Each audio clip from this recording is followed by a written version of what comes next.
নমস্কার, আজকে আবার ব্লগে চলে এলাম। আশা করি আপনারা সকলে ভালো আছেন।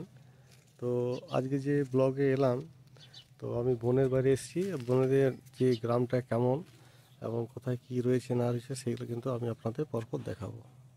হ্যাঁ, এখানে বোনদের যে যে গরুগুলো বাঁধা থাকে, এটা যে গোয়াল ঘর। এখন এই একটা গোয়াল ঘর, অনেকগুলো গরু পরপর বাঁধা থাকে। এখন বাগাল কি করেছে, সেই গরুগুলো চড়াতে নিয়ে চলে গেছে। কেন, ওদের তো অনেক জমি, প্রায় 150 বিঘে জমি। কিন্তু আগে 150 বিঘে জমি চাষ হতো, এখন 60 বিঘার মধ্যে চাষ হয়। তো সেরকম ফলন আর হয় না। এটা এটা হচ্ছে ওদের খামার আর কি। তো চলুন দেখাচ্ছি গোয়াল ঘরটা। এই যে এখন গাড়ির চাকাগুলো সব খুলে রেখে দিয়েছে। হ্যাঁ, এই যে লম্বা মতন যে দেখছেন, এইগুলো সব গরু থাকার জায়গা। গরুগুলো এখানে থাকে। গরুগুলো বলতে ওদের গাই আছে, বলদ আছে। সেই বলদ টলদগুলো এখানে রাখা হয়। এই দেখুন, এইগুলোই থাকে। ওই দিকটা, ওই সাইডে দেখালাম, আর এই সাইডে দেখুন। এই যে এখন কিন্তু একটাও কিন্তু ওই কাড়া বলুন, মোষ কাড়া বলুন, আর বলদই বলুন, এগুলো কিন্তু সব কিন্তু এখন সেই যে বাগাল আছে, সেই বাগাল কিন্তু এখন চড়াতে নিয়ে চলে গেছে। এইগুলো কিন্তু গরুগুলো থাকে আর কি। বুঝতে পারছেন কত বড় গোয়াল ঘর। এতে প্রায় 150 বিঘা মতন জমি। তো এরা খড় টর সব বিক্রি করে দেয়। এই যে এইগুলো সব ধান টান এখানে ঝাড়াই করা হয়। হ্যাঁ, আর ওই দিকে আর একটা খামার আছে, ওই যে আবার টাওয়ারটা রয়েছে, ওই দিকে একটা খামার আছে, ওইখানে কিন্তু ধান ঝাড়া হয়। ওইখানে মোটামুটি 13-14টা পালই হয়। এই যে সামনে হোয়াইট কালারের যে বিল্ডিংটা রয়েছে, এটা হচ্ছে আহ, অঙ্গ অঙ্গনওয়াড়ি কেন্দ্র। হ্যাঁ, এখানে ওই খিচুড়ি ঘাটা বলো না, বাচ্চারা এখানে পড়াশোনা করে, খিচুড়ি টিচুড়ি রান্না হয়। অঙ্গ অঙ্গ কি বলা হয় এটা, অঙ্গ অঙ্গনওয়াড়ি। হ্যাঁ, অঙ্গনওয়াড়ি যে কেন্দ্র সেটা। আর এই যে এক গরুর গাড়ি দেখতে পেয়েছেন, বোনদেরই গরুর গাড়ি। হ্যাঁ, এখানে একটা মাচা মতন করা হয়েছে, সব ছেলেগুলো সব আড্ডা হয়তো দেয়া হয়তো এখানে। গ্রাম এলাকা তো, এখানে গম লাগিয়েছে। তো এইখানে মোটামুটি 10 কাঠার মতন গম গাছ লাগিয়েছে। এই যে চারিদিকে বেড়া দিয়ে দিয়েছে। এখন চাষ করা মানে হয়েছে বেড়া দিতে হবে, না ছেড়ে গরু ছাগল সব খেয়ে দেবে।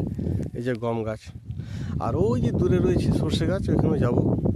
তো বোন বললো এদিকে 10 কাঠার মতো লাগিয়েছে, আর 1.5 বিঘের মতো আরও গম লাগিয়েছে, সেটা অনেক দূরে, ওই দিকে যাবো না এখন। তো চলুন সর্ষে ক্ষেতের দিকে যাই একবার। রয়েছে না, এই পুরো পটি জমিগুলো কিন্তু আমাদের বোনদেরই বটে। কিন্তু এই যত জমি রয়েছে, জমির পটিগুলো কিন্তু সব বোনদেরই বটে সমস্ত। তো বোনরা কিছু পেঁয়াজ চাষ করেছে, কিছু আলু চাষ করেছে, সর্ষে চাষ, গম চাষ। হ্যাঁ, চলুন আলু দেখাবো আপনাদের। হ্যাঁ, কোথায় আলু চাষ করেছে দেখি। এই তো দেখা যাচ্ছে, পেঁয়াজও রয়েছে দেখতে পাচ্ছি। চলুন সামনে যাই, সামনে গেলে বুঝতে পারবেন। এদের হচ্ছে এইগুলো দমাট। গ্রাম এলাকার যদি লোকরা যদি এই ভিডিওটি দেখেন, এই ব্লগটা, তাহলে বুঝতে পারবেন দমাট কাকে বলে। যেখানে আলু পেঁয়াজ সর্ষে হয়, যে মাঠগুলো, সেগুলো দমাট বলে। এই যে পেঁয়াজ লাগিয়েছে দেখতে পাচ্ছেন, এই যে পেঁয়াজ। এই যে চলে এলাম, আমি তো জানি কোথায় কি লাগিয়েছে না লাগিয়েছে। এই যে পেঁয়াজ দেখতে পাচ্ছেন, পেঁয়াজ লাগিয়েছে, খুব সুন্দরভাবে লাগিয়েছে, ফার্স্ট ক্লাস। আর দেখুন এই যে আলু চাষ করেছে, আলু, বোনরা আলু চাষ করেছে। এই যে এখন আলু ভেতরে আছে, এখন আলু হয়নি, অল্প স্বল্প হয়েছে হয়তো।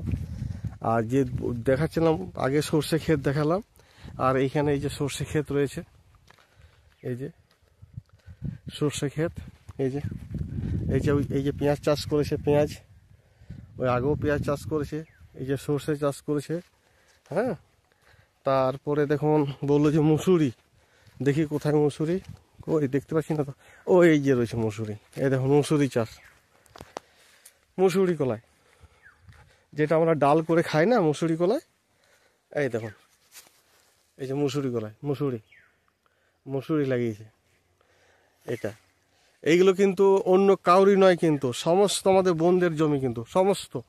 এইটা দমাটা, এইখানে দমাটি ওদের আছে প্রায় 25 বিঘার মতো এই দমাটা, যে এই পুরো এলাকাটা দেখাচ্ছি না, 25 বিঘার মতো কিন্তু দমাট আছে। এই দমাটে ওদের কিন্তু গম, সর্ষে, আলু, পেঁয়াজ, হ্যাঁ, এই সমস্ত চাষগুলো হয়। আর দূরে রয়েছে কুমড়োর, ওই দিকে কুমড়োও লাগিয়েছে দেখছি। এদের কোনো কিছু কিনে খেতে হয় না, তেলটাও পর্যন্ত না, ওই সর্ষের তেল থেকে সর্ষে করা হয়। যেমন ওই সর্ষেগুলো পেকে গেছে, আমাকে তাই জামাইবাবু বলছিল যে সর্ষে কিছু কাটতে পেকে গেছে, কাটবো। এই যে হলুদ হলুদ দেখতে পাচ্ছেন, একটা জুম করি আমি, এই দেখুন এই সর্ষেগুলো পেকে গেছে, এগুলো এবার কাটবে, এগুলো সব কাটবে।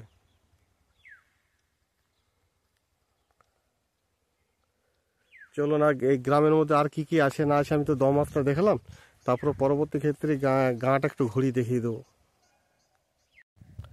তো এই যে সমস্ত মাঠগুলো আপনারা দেখছেন না, এই মাঠগুলো কিন্তু সব বন্ধেরই। কিন্তু এইখানে ওদের 25 থেকে 30 বিঘা কিন্তু এই দমাট আছে। এই দেখুন চারিদিকে যে দেখছেন, এই যে সর্ষে ক্ষেত দেখছেন, গম গাছ দেখছেন, পেঁয়াজ গাছ দেখছেন, হ্যাঁ, এবার আলু চাষ হয়েছে।